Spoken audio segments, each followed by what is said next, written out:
Should you rent a home or buy one? It's one of the oldest debates in real estate, and in 2025, the answer is more complicated than ever because homes are getting more and more expensive in Indian cities. Let me break it down for you. This is Quick Take, your quick guide. I'm Smita Prakash.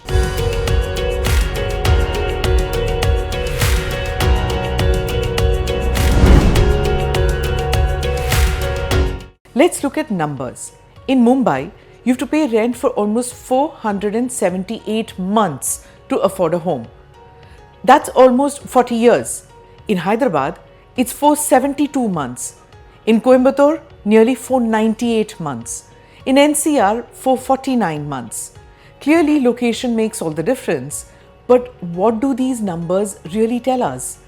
They show us that the average Indian simply cannot afford to buy a home easily. India's per capita income is around rupees 2 lakh a year. Of course, this varies depending on the job you have and the city you live in. But even then, how do you pay for houses worth 60 lakh rupees or 80 lakh rupees or even a crore? That is why so many young Indians, especially Gen Z, are stuck renting.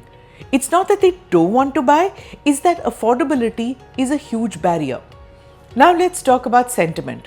Because buying a home is not just about money. Our parents' generation valued home ownership deeply. A house was a protection. A house was stability. It was the ultimate life goal. They bought homes in their 30s, some even earlier. For them, renting was temporary. But today, young professionals in cities like Mumbai, Delhi or Hyderabad don't have that luxury. EMIs are sky high. Down payments require years of savings and jobs are less stable, with many moving to cities for work. That is why influencers often say, don't buy, just rent and invest the rest. But they often miss the point of the sentiments attached to a home. When renting makes more sense in the current metro context, renting tends to be a better choice if one or more of the following holds true. Short to medium stay. If you expect to live there for less than say 7 to 10 years or less depending on the city, you may not recoup the transaction and borrowing costs by capital gains or equity build-up. Capital is limited. If you can't afford a large down payment comfortably or if interest rates are high, making EMIs very burdensome. You want flexibility.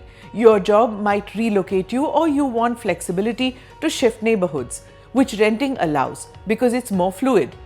Better alternative investments. If you expect higher returns from other investment options like equities, businesses, etc., then rather than locking your money in real estate in a low yield market, go for renting. Uncertain about local markets or property risks? If you're unsure about how well the area will develop or uncertain about developer quality, selling costs or property liquidity, then rent. When buying might be smarter bet, buying becomes more favorable in these scenarios. 1.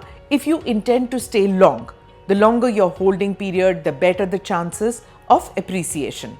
2.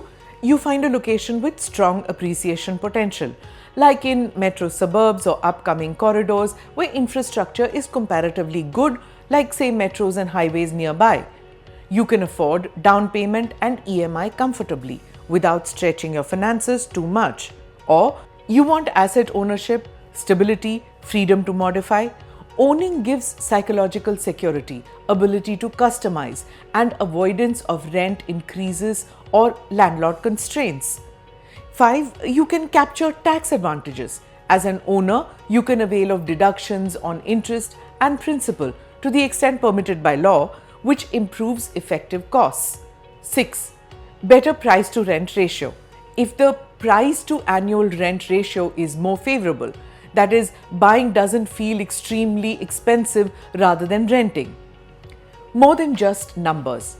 A house is not just an investment, it's a security, it's an emotional anchoring, it's a place of your own where no landlord can ask you to vacate.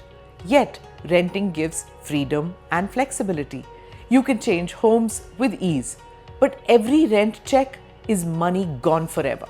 No equity, no asset. So what should you do in 2025?